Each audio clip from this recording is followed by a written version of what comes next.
Hello, everyone. Welcome to Katie and Dean's Sports World Podcast, Episode 2. I'm your host, Dean Lafferty, along with my always wonderful co-host, Katie Reyes. Katie, how are you?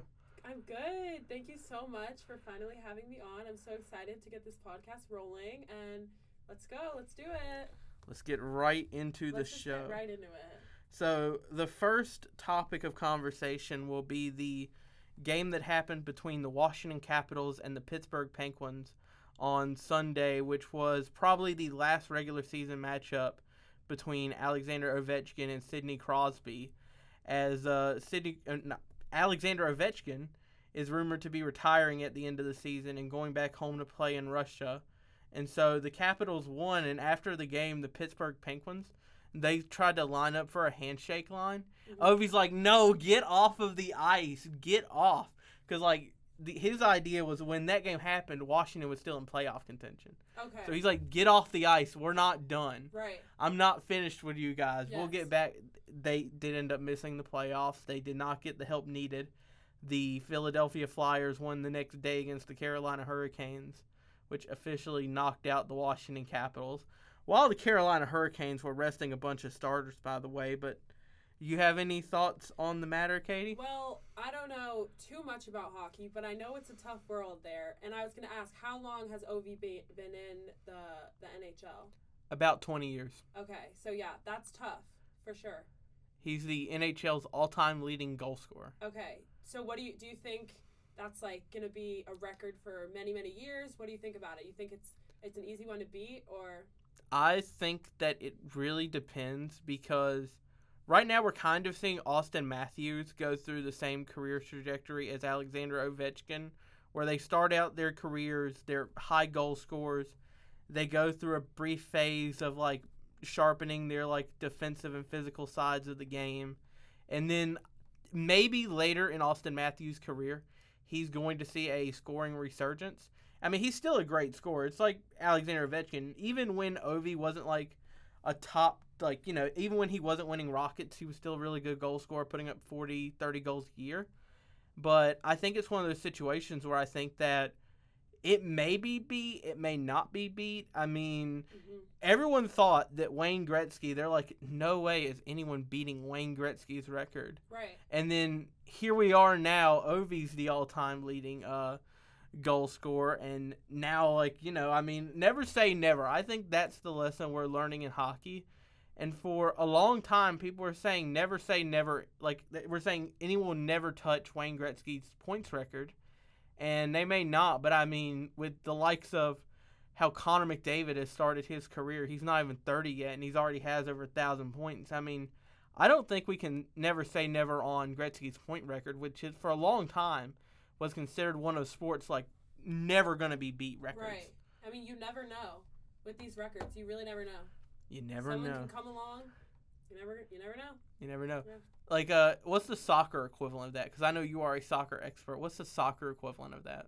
Well, it's hard with soccer because it's there's not one league. There's not the NHL or it's not an American thing, right? It's overseas. But I would just say Ronaldo is not retiring till he scores 1,000 goals. That's going to be the most goals ever scored by anyone. But he's been in several different leagues. So I don't know. I think it's more of a debate of best player in the world.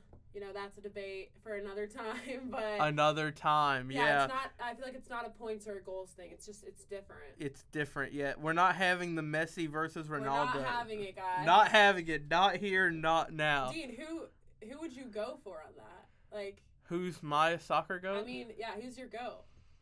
I'm not very big on European soccer.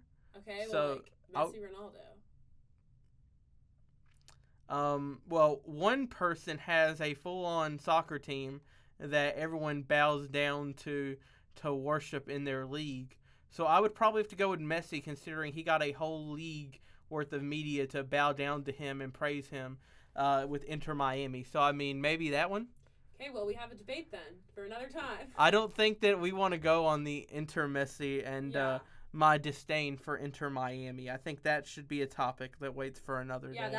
that's a long topic. We gotta dive into that another time for sure. If we do, we should bring on my guy Willie P, because he also has like a lot of the same sentiment about Inter Miami. Yeah, let's bring him on. Why not? I don't know if he wants to do that. Like, go from calling Charlotte SC games to let's cram into a room in Ramsey Library Hey, and well, talk. let's bring more athletes on. That'd be great. Let's bring them on. We've got a lot of athletes here. We do. A lot of great A athletes. lot of great athletes. We got a lot of sports. Let's get them on here. For sure. So the next topic I want to talk about is the 3-point race between LaMelo Ball and Con Knueppel, both of the Charlotte Hornets. Do you keep up with the NBA much? More than the NHL. Obviously, I'm from Charlotte. I'm a Hornets fan. LaMelo Ball fan for sure. Not too much though. I did see. Well, we're gonna talk about this later, but the play-in game. I can talk about that. But 3-pointers. I mean, it's great. Like, for sure. I hope whoever. I mean, LaMelo and Con, 2 great players. So, I mean, yeah. Whoever's got it is obviously deserved it. But what do you have to say about this? So Con Knueppel ended up beating out LaMelo Ball by 1 3-pointer made. He had him at 273 to 272. And that's going to be a huge feather in the cap for Con Knueppel's Rookie of the Year campaign. Because right now it's very tough because there is a very big push from NBA media to have Cooper Flagg win the Rookie of the Year award. So I think it's just a situation where we're going to see, this is going to be a slugfest. This will be the one award, like there's one every year, where it's like, who wins this award? Mm-hmm. I have a good feeling this year it'll be the Rookie of the Year between Con Knueppel and Cooper Flagg. Okay. 2 Duke people. I mean, there will be 3 Duke people being talked about in this podcast. Duke, yes, Duke. And so, I mean, Cooper Flagg's been amazing this year. Like, that is something I do keep up with. I know I've just seen how good he's been, but I don't know. I can't say that he should win it, but I know he's been great. my college's allegiances are to like that 2010s pop song, Me, Myself, and I. And so, but I love Con Knueppel. Yeah. Like, it's really been a thing where, I liked the Hornets growing up, but I was never really, like, a huge, die-hard Hornets fan. Right. But I've really gotten into the Hornets mania this year. Part of that is I've listened to a lot more of Charlotte Sports Radio, and they talk about it, and they're funny up there, so I like listening to them talk about it. Yeah, you mentioned that, the Charlotte Sports Radio. They do something I don't know if I've ever seen before.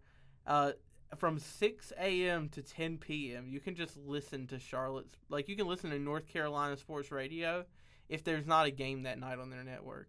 Wow. Because they also have an agreement with the station out of Raleigh to broadcast their primary show at 7 o'clock after all of their programming is done. So you could theoretically get about 16 hours of local sports coverage. Wow. I need to get on that because I need to be as informed as you are on some of these topics. Just it could definitely help.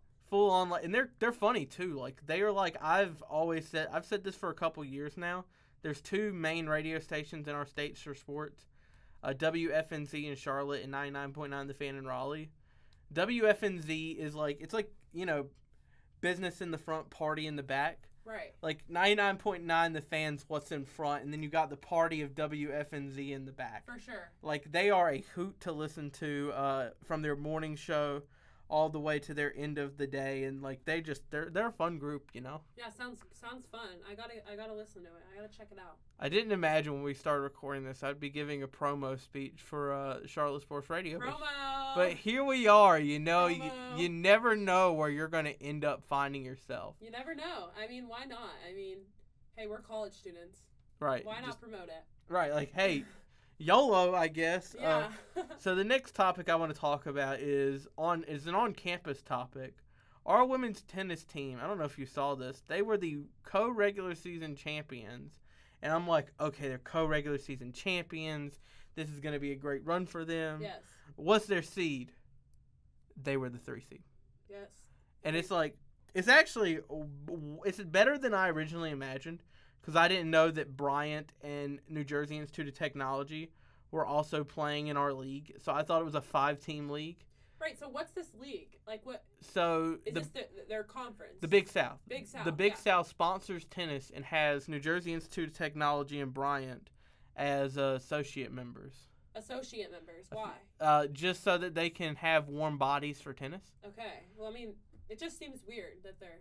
It is that the conference called the Big South has a The team South. from New York and New Jersey. Yeah. It's just weird. Is Bryant New York? I'm pretty sure. I think so. Okay. It's like Interesting. this is like full on sicko podcast at this point. Yeah, by the sorry. way, Whoever's like we're just listening. talking Sorry about if you're listening, Bryant, and we're New Jersey. we're Institute. just talking about women's. Actually, one of my funniest stories comes from the New Jersey Institute of Technology. Back when I cheered for NC State, I went to an NC State baseball game. You wait. I'm sorry. Growing up, I was an NC State fan. Oh. Okay. That you just it sounds like I just like shot you. No. So I thought you were talking about you cheered like as a cheerleader. For No. NC State. Okay, so Sorry. I grew up cheering for NC State. Rooting For NC yeah. State. Okay, I grew up rooting for NC State. That's the term we got to use here. I grew up rooting for NC State. And so we went to this one baseball game because me and my grandpa growing up, we would go to these NC State baseball games. Yes. We went to one game one day against the New Jersey Institute of Technology. State beat the brakes off of New Jersey Institute of Technology. But this was after they moved the bullpen to the outfield. Okay. And so there was a funny moment where the New Jersey Institute of Technology guys could not get the bullpen gate door open. Yeah. And I'm like, if you guys can't function a gate door, like, you guys might be going to the wrong university if you're trying to go into technology. Technology, engineering. The technology engineering school that cannot open up a gate. Well, yeah, maybe it's not the like route for you. I don't know. Yeah, maybe you need to look at coming to Asheville. I don't know. Come to like some liberal arts school. I mean, free promotion. Free promotion for our school.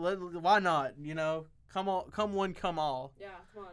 So the next topic I want to talk about is the controversy that the WNBA commissioner, Kathy Engelhart, got herself into during draft night, where this was really kind of going into it. People thought it was going to be a celebration for the league. It quickly turned into not that because the WNBA just delivered on the CBA with their players. They're avoiding a lockout, and so it was seen as type of a celebration, right? But quickly, things started turning bad for the WNBA commissioner, and there was one time where she went after a reporter who asked her about how long she wanted to remain as the WNBA commissioner, and the reporter, the WNBA commissioner said, "I don't know if you would ask a man this question." She pulled the gender card on a reporter who was also a woman, by the way. Right. So she pulled the gender card on another woman, saying, "I don't know if you'd ask this if I was a man." The funniest part about this whole thing was the people going online afterwards and talking about how Roger Goodell, Adam Silver, and Gary Bettman and Rob Manfred and Don Garber are like universally hated by their sports fans. Adam Silver, NBA commissioner. Gary Bettman, NHL commissioner, Roger Goodell, NFL commissioner, and then Don Garber, MLS, and who was the one I did not mention there? Rob Manfred is MLB commissioner. Right. And so, like, they were bringing up just how all these people are, like, not liked by their fans. But, like, Kathy Engelhart is out here talking about, oh, you guys are so vicious on me because you're asking me whether or not if I want to be the commissioner next year after all the stuff we went through in the last year. And she pulled the gender card on a woman reporter. Yeah, I really don't see how you can. I don't see any way that could be an offensive or giving too much information question. I don't think the reporter meant any harm at all by it. I think she just genuinely wanted to know how much longer is she staying. I mean, everyone wants to know. Other people want to know. And I don't know why. Maybe it's she's leaving. Like, I don't know why that it was taken offensively, made her angry. She was annoyed by it. But, I mean, if the fans are, giving backlash, I can see why. It was a simple question. But Yeah. Not just the fans, the media. Yes. Like, go look at, like, the media response to this. It's, like, it's full of NBA, college football, all sorts of insiders just coming out and flaming the commissioner of the WNBA. Right. One person said that the WNBA commissioner didn't want to be covered, that they wanted, like, PR for them. And, like, so this is how we've gotten where, like, you've got, like, analysts and insiders in the media coming out and publicly criticizing a commissioner, which, like, even with the likes of Adam Silver, Adam Silver is not very popular even in the media, But it's very rare to see someone get on TV or get on social media and just directly like start trashing Adam Silver. Right. Like that doesn't happen. And so it speaks to the incompetence of the WNBA commissioner, because you know they've had their controversies with like the treatment of like Caitlin Clark and like the WNBA's recent CBA negotiations, which for a while looked like it was going to be a disaster for the league. Thankfully, they were able to pull through, and we still have women's basketball this year. This actually is connected to this. Did you see that Asia Wilson signed a 3-year, $5 million contract? No, I did not see that. Yeah, she signed a Supermax. Oh my gosh. For the Las Vegas Aces, so she is staying in Las Vegas. Wow. It was announced, I believe, this morning. I saw it at breakfast. Well, how do you feel about that? I think it's going to be good for them. You know, Las Vegas, they've really become one of the pillar brands of the league, along with like Indianapolis and Dallas. And so I think for those teams, securing their future is going to be great. Another thing I think is going to be great for the league is the expansion. They're going to be going to Detroit, Philadelphia, and Cleveland. And it stinks for me that the Charlotte Sting aren't coming back. Not yet, at least. Yeah, not yet. Because I really want the Charlotte Sting back, because I think that would be great. Right. You are aware of the Charlotte Sting, the WNBA team that played in Charlotte in the early 2000s. I mean, we weren't born. You weren't born. I wasn't born, but... I was. Okay, well. I was like an infant when they left. Infant, so... But yeah, no, I was very young. You weren't. You probably were born right as they were leaving town. I was very young when they left town. I think they left town in like mid 2000s. So you want them back? Yeah, I think a lot of people in Charlotte want them back. I think all you need to do is go like look on Twitter. Right. And I don't know the exact year that the Charlotte Sting left town, but I think I think it's like unanimous. A lot of people want them back. Yeah, I mean Charlotte. It's becoming, and it has been over the past few years, a huge sports city. It's got the Charlotte FC obviously has been huge. It's been amazing, and it's got tons of other sports. So like, why not add it back? Like lacrosse, there's a lacrosse team in Charlotte. There's also a rugby team. I did not know that. Yeah, there was rugby. I looked it up. Charlotte Sting, they left the WNBA in 2006. Okay. So I was born. Yeah, you would have I would have like 1. Yeah, I would have been like 3. So like, it would have been a baby. It's just one of those things where I think it'd be fun to have them back. Yeah, for sure. It's funny that we ended up on the Charlotte Sting, because we're now going to transition to the Charlotte Hornets again. Yes. To talk about their play-in game against the Miami Heat on Tuesday night. Did you watch any of this game? No, I just saw the ending on Instagram. I was like, yes. It was on Amazon Prime, and something that I was listening to Charlotte Sports Radio the following day, something they talked about is that the Charlotte Sports Radio, they actually, the graphic on the Amazon Prime telecast was wrong. Okay. Because it had there being one more timeout left, but Miami had 0 timeouts. Oh. And so I was like watching the game. I'm like, well, why isn't Miami calling a timeout to advance the ball? Turns out they don't have any. The Amazon Prime graphic just had 1 timeout left. It was wrong. Have a screenshot of this on my phone here real quickly. Let's see it. Yeah, let me show you. This is just totally just become like an awesome podcast. Yep, this is awesome, guys. I almost played our recordings in the quad. Oh, what? That's so weird. Yeah. Just a mistake, I guess. Yeah.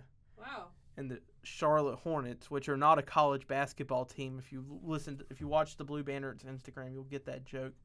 Beat the Miami Heat. Not a college team, guys. Not college teams. Not college, actually. NBA. These are NBA teams. These are, in fact, not college. National Basketball Association. So are the Lakers. As well as the Lakers and the Miami Heat, guys. Miami Heat twice, by the way. Yeah, not participating in March Madness. Not doing that. Actually, can't do that. Nope. They are not the 1 seed, believe it or not. They're not a college. They're not a university or a state school or a public anything. They're not a college. So did you see the game-tying 3 by Colby White at the end of regulation where he was fading out of bounds, shot a 3, and got it to go? I did see it. It was crazy. It was like I mean, who doesn't want to end a game like that? Who doesn't? And who doesn't want to be the person to take that shot? What basketball player doesn't like dream about that? Yeah. I actually saw something on Instagram. I don't know if this is true. In NBA games, you can play music in the arena during play. Really? Apparently, the song being played during that 3 was Rocky music. What? That's what I saw. I saw a video of it was like the Rock. And I don't know if they added this in post effect or if this actually was in the arena. But there was like the Rocky song, like, you know, the training montage song. It was the Rocky song as Kobe White hit the 3. I don't know if that's what actually played or if someone added that in as an effect. That's weird that you can play music. If that was an effect, though, it's awesome. Oh, yeah, no, listen to it. Like, watch a WNBA, an NBA game, excuse me. Watch an NBA game, and you'll hear it. You'll hear the music in the background. I guess I'm not paying attention. It's so loud. Who is paying attention, though, for real? Well, let's just watch the game. Just watch the game. Just watch the game. So the next topic I want to talk about is I covered the funny reasons why guys weren't playing in the first game. Favorite being a cuckoo for Cocoa Puffs. But I want to talk about the Hurricanes. They went 3-0-1 in their 4 games that they were resting starters after they won the Metropolitan Division. Right, and it was what? 4 games left, and they already won. They already won the division. division. They already won the division with 4 games left. Yes, and they were resting starters, and they still won 3 of the last 4. That's amazing. That's like that's a position like any team would want to be in, and any coach. I can rest my starters and still win. I mean, that's a well-rounded team. 2 of the games were blowouts. They won them convincingly. Yeah, that's a great team there. The only game they lost is in a shootout. Do you know how a hockey game ends at the end of regulation? Yeah, there's like penalty kicks, basically. Pretty much. Yeah. They have 5 minutes of overtime, and they follow it up by a shootout. Right, that's cool. And I don't know if I've ever seen that. No, I have. I've seen it. I've seen it happen. This is a quick side topic because we're on the topic of shootouts. Would you want them to bring back the MLS center line penalty kicks? What is that? Explain. You've never seen center this. line. So essentially, the way the MLS used to do games is that they wouldn't have games in a tie. Okay. They would have a penalty kick shootout, but the penalty kicks would start at the center line. Half line? They would start at half line and run on the goalie 1-on-0. When was this? What? Like 90s. I did not know about that. They would run at the goalie? Run at the goalie from the center line after we record this. I got to show you this. Yeah. They would run from the center line and run straight towards the goalie. Why do you need that big of a run-up? You never need that big of a run-up. No, never. Like, you need a few steps. It was something they thought of to Americanize penalty shootouts. We don't need to do that. Soccer is already Americanized. We don't need to do that. Well, this is where the 45-minute timer that college uses come in. MLS created that. Oh. Yeah. And they call, yeah, right. But does MLS, they count, what do they count down? They go up to 90 now. Like, they used to count down from 45. They go up to 90. They go up to 90 now. College soccer needs to do the same. College soccer, we count down from 45. It's so silly. We can do it now. It's not like in the... I don't even know why we didn't do it back in the early days of college soccer. I guess you want to replicate what MLS does? I don't know. I can't... But I don't know if I can imagine looking up and... Like, I'm always like, oh, how much time is left? You know, it's not like, oh... Like, then I have to do math. If it's like 30 minutes, okay, that's easy. But, like, what if it's like 33 minutes? I know it ends at 45. I'm like, okay, what is that? 12 minutes? You tell me you guys don't want to do math during the game? I mean, I'm not trying to do math while I'm playing. I just want to look up and, 7 minutes left. 7 minutes left. 7:30 left. Or it's like seconds. 45 seconds left. Like, yeah, I don't need to do math on the field. I don't need to do math on the field. Would you accept 90 minutes it starts at and it goes down, and then at the end of the time, the referee says, all right, we got 8 minutes left in this half? No, that's fine. I mean, it's still, though, if it's like, 65 minutes, okay, then I'm like, okay, 20 minutes left. Yeah. I mean, it's still in the first half, it's more confusing. In the second half, it's just like the number you see, what's left. So you guys actually like the countdown from 45? Yeah, I like it. Okay, well, I did not expect us to go on this topic, but we will talk about anything. I mean, it's not something that keeps me up at night. I can't lie. It doesn't keep me up. You're not staying up at night and losing sleep over if they go to 0 to 90? I can't say I'm losing sleep over it, but if someone gave me a question, like, what do you like better? Then I still have to think about it even, but I just don't want to have to do math. So I don't have to. I like seeing how much time is left. What about when you play professionally? Because you are that talented, you could do that. Like, what? Well, thank you, first of all. But then, okay, I'll accept it. You'll I'll get used to it. You'll accept it as like a condition of it being you playing pro soccer. Yes, I'm like, okay, this is it's like a step up. This is the pro environment. Yeah. Now I'm on a different time measurements. Like I'm onto something better. But like college, let's keep it how it is. You know, we're talking about soccer. This is a perfect transition. Yeah. Let's talk about some U.S. Open Cup action Let's talk about from last night. Because this year has been crazy. So Charlotte FC beats the Charlotte Independents 6-0. 6-0. 6-0. This game got off the rails for the Independents real quickly. They burnt 2 sub windows in the first half. Okay. Because they had one player go out with an injury. Who got injured? I can't remember. They subbed on Martinez for them. Mm-hmm. And so one player goes out with an injury. And so they already used one sub window. 22 minutes in the game, the goalie gets a red card. Who? On Independence? Independence goalie got a red card. I didn't see that. What happened? So essentially, Archie Goodwin comes like streaking in on the goaltender. The goaltender goes to gets the ball, completely whiffs, and upends Archie. Yeah. Dog, so a red card. I was watching the broadcast. I'm like, get him out of here. I'm like, nah. I mean, it was 1-0 at half, so I'm like, okay, I have faith. I mean, because something I always think about is, you know, I'm obviously in the soccer world. You know, you have the MLS, USL 1, USL Championship. There's so many leagues. I'm like, this is what I live for. I want to see that game. Like, I was so excited because obviously both the teams are in Charlotte, so that's even more exciting. But it's also that the difference in the leagues. So I'm like, let's see how they actually match up. Did you go for Independence or Charlotte FC? I mean, I have some actual friends on Independence. Okay.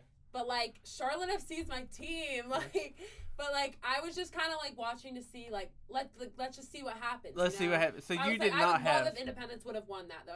I love an upset. That would have been amazing because obviously Charlotte FC technically two leagues higher, like favored to win. So I was like, come on, I was like Independence, I would have loved to see them win. So this is my confession. I asked you this question: if Charlotte FC had played Asheville City, I probably would have been more hoping Asheville City won that game. See, that I would just go, Charlotte FC is my team. I haven't been in Asheville that long. Even though they're the underdogs, it's not I don't have a feeling towards Asheville City yet. Independence, I have, friends on the team. Yeah. I've been to tons of games, more than I can count. So it's okay, I would love to have seen them win. I've gotten to work with Asheville City's organization. Right, you would go for them, yeah. They are class acts over there. I've gotten to work with them. And so this is going to make some people mad, isn't it? You know, I mean, anything in sports makes someone mad. So it's it's fine. They're class people over there at Asheville City Soccer Club, and I enjoy covering them. They're really fun to cover, and they make it really easy on you as a journalist. They're one of the first, they put you on the media call list. Okay. And so I don't know if I've ever went through that process. Most of the processes I've gone through to be a media member, it's go get your credential and then wear your credential around your neck and show it to the security at the door. Right. There's not like that. There's as you email them, and they put you on the call list. Mm-hmm. And so then when you get there, you tell them you're here to check in as a media member. Right. I mean, it's great practice. It's it's what you want to do. So it's cool. I got to take some wonderful photography. Yeah. You actually got to use some of my photography in your Blue Banner work. In an article, that I wrote. I mean, photography is so important. I had a teacher at my old school. My journalism teacher was anything you want to do in public relations, media, marketing, you got to have some photography skills, especially for sports. You got to have basic photography skills. And I have yet to attain that, but... Is this USC Lancaster? USC Lancaster, yes. Okay. I took journalism 101, 201, so, yeah. I was gonna ask if this was Lancaster or if this was Illinois State. Right, because this is my third school. Transfer portal demon. Yeah. Just kidding. Yeah. That's what my little sister calls me. John Calipari says no 5th year for you.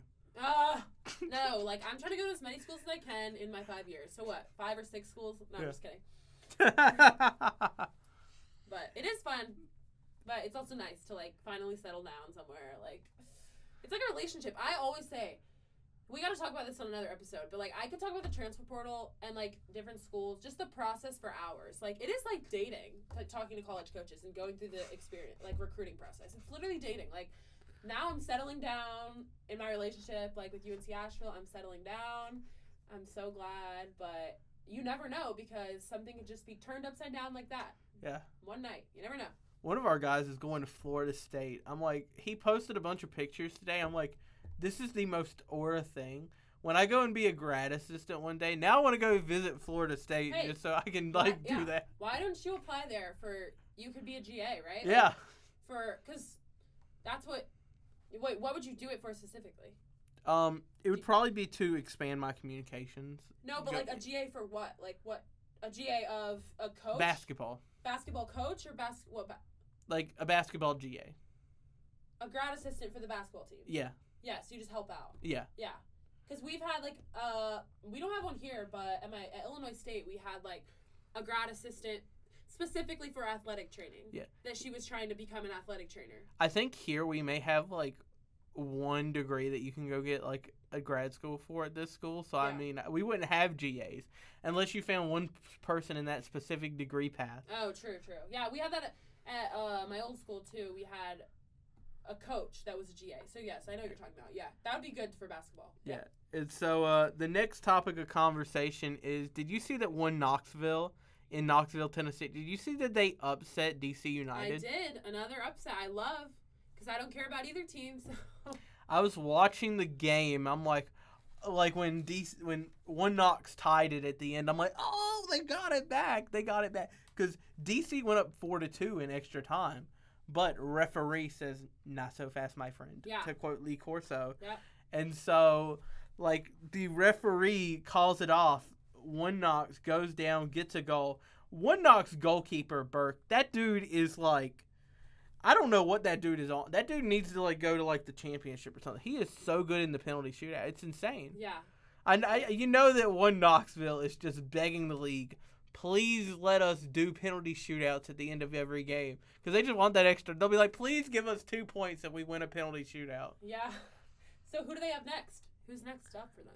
I actually cannot remember. That's all right. I mean, it's gonna be someone good. Yes. It's gonna be a road test. I know it's not Charlotte. I know it's not Charlotte or FC or Atlanta because those two are playing each other. Where is that? I think it's at Charlotte FC. Let's go. Let's do it. You're gonna have the Charlotte FC hosting Atlanta, and that's a rivalry game. Why don't you just tell me about that rivalry? I mean, I don't know what I even need to say besides just look at Charlotte FC's social media. And when they play Atlanta, and you'll just see how big the rivalry is. It's pretty great. The social media manager at Charlotte FC, they whoever is running that page. Please let us know. Let us know who is running that social media page. That meme where Olaf fell and the memes against the Union, that was awesome. The comments, the captions, all of it. It'll just tell you everything you need about that. I don't want to say. I'm not gonna go there. But just go look at social media. So, also, by the way, the funniest one is that Charlotte FC's radio announcer Will Pelagic, after one game, they had some crown sort of thing they were doing, and he said Charlotte FC, the crown belongs to Charlotte. He says that after every Charlotte FC win, and he said, and Atlanta can keep their paper crowns. Oh my gosh. And so he went off on them, and it was so funny. We're petty over there. I love listening to that dude. I mean, honestly, who doesn't love a little pettiness? The funniest one is there was one year they lost in the playoffs to Orlando. And yeah, I remember that. He said it should have been a penalty, and then it shouldn't have been a penalty because they gave a penalty to Orlando. And his color commentator was like, Will is the penalty. She was funny. Like, she was, you remember Jessica Charman? Who, I know the name. She was the radio color commentator for Charlotte FC before Anna Whitty. Yeah. She was like, Willie P, it was a penalty. Like, she's like the very English woman, like, has the very English accent. She might have the thickest English accent I've ever heard. Right. She was like, Willie P, it's a penalty. Mm-hmm. It's a penalty. It's a penalty. All right. And so next up, LaMelo Ball got fined. Yep, LaMelo Ball got fined. So LaMelo Ball, you know, he went to the rim hard. Bam Adebayo was there. He kind of stuck his hand out and got Bam Adebayo's ankle. And so it's one of those things where, like, you know, he trips Bam Adebayo. It's unfortunate. I don't think there was intent to injure, but it just happens where he falls the wrong way. But, you know, it is what it like. Obviously, hope Bam Adebayo gets better. He's a phenomenal player. Yes. I mean, just like you said, it's just one of those things. Heat of the moment. It's not what you want to happen, but it happens, unfortunately, and you just gotta move on. LaMelo Ball got fined $35,000 for that. The funnier fine I think LaMelo Ball got is he got fined $25,000 for cussing in postgame. If you listen to a Charlotte Hornets TV broadcast, you know this is not the first time LaMelo Ball has cussed in a postgame press conference. Yeah, I mean, this is the better of the two. This is the better of the two fines. Like, this one means something. This is funny. He got fined for cussing in the postgame, and I'm like, are we really think that LaMelo Ball getting fined $25,000 is going to stop him? I don't know if you do you know who Bossman D-Lo is? No. So he's a rapper. And LaMelo Ball drives like he's in a Bossman D-Lo song because he has one song where he's like, presidential leaving the club, we ain't stopping at no lights. And so, like, he's, like, not stopping at any light. Like, it's just, like, LaMelo Ball drives like that. Like he isn't, like, it's, like, you know, nothing for LaMelo Ball. Like, he is, like... I mean, I don't think he cares. He does not care. At all. But like, go look at the social media videos of LaMelo Ball driving. Yeah, go look at any social media video of LaMelo Ball. Just in general. Just in general. Do you think he cares about anything but basketball? Yeah. Dude just, like, hooping. He's just hooping. He's shooting from, like, one leg, like this, like, laying back. And it's just like... having fun, you know? He's hooping and he's having fun. He's having fun. I love it. Quote of the year. Yeah. Quote of the year. He's having fun. So, the final topic I want to touch on, because this has been a fun podcast. This has been so much fun. A final topic I want to touch on is that the... Milwaukee Brewers of the MLB, they played a game last night despite the fact that it was pouring rain, flood warnings, heavy flooding in the Milwaukee area. And they were able to play this game because they have a roof. But their roof started leaking and there was a spot in the outfield where it was just like a puddle. Mm-hmm. And they were able to keep playing. And there's this account that they post like... After Milwaukee Brewers wins, they post, like, the highlight tape with, like, memes. And they have a song they play in the background. Yeah. For their song, after that game, they played Umbrella by Rihanna. That's funny. Only they would do that. No, the funniest one is when they played Tampa and played Rock You Like a Hurricane. Oh, my gosh. You remember... That's mean. You remember a couple years ago when Tampa Stadium got absolutely destroyed by a hurricane? Yes. Which hurricane is that? It was it wasn't Helene. Milton. Milton, because I think it was in Florida for that. Milton, yeah, it ripped the roof off of Tropicana Field. Yeah, that's mean. They had to play at the Yankees minor league stadium. Yes. And it put their stadium deal. They were going to try to build a new stadium with the city. It put that up in the air. Yeah. And so they are now playing in Tropicana Park again. Yeah. Is it? I think it's Tropicana Field. Is it? I think it's Tropicana Field. Yeah, it's Tropicana Field, not Park. I remember I was talking to Astro fans. They used to call their stadium the Juice Box because it was Minute Maid Park. It was a what? Minute Maid Park. Oh yeah, the Juice Box. Yeah. That's good. And so I always joke with my friends who are Houston Astros fans. I'll be like, your guys' field used to be named after Enron. Have you ever heard of Enron? No. So essentially what it was is it was like a energy company. Okay. But they were cooking the books. Okay. And so their finances were not legal. Okay. And so a bunch of people who were in their leadership got arrested and went to trial, went to jail. One of them died before they could face trial. Oh. But one of their dudes went to jail for 10 years, and he's not allowed to be a part of any publicly traded company. Oh gosh. That's part of his sentencing, is that he could not be a part of a publicly traded company because essentially they pumped up the company and then they just dropped all their stock. Yeah. And then the whole thing collapsed because it wasn't legitimate. Right. And so the whole thing just collapsed in on itself. Can't say that I want to be named after that. Yeah. But because that was back before the Enron scandal. They were named after Enron. They were named Enron Field. Everyone else gets affected after. But. And so I always joke around with my Houston Astros fans. I think they call their current stadium the Icebox because it's named after a company that does air conditioners. Well, makes sense then. Yeah. Well, everybody, that'll do it for us this week. You wanna send us out, Katie? Thank you guys so much for listening today. We had so much fun today. Covered so many different topics. Thank you so much for having me on, Dean. And so excited for the next episode. And we'll see you next week. And remember, this is just as much your podcast as it is mine. Thank you, Dean. Bye, guys. Bye, everyone. Have a good one.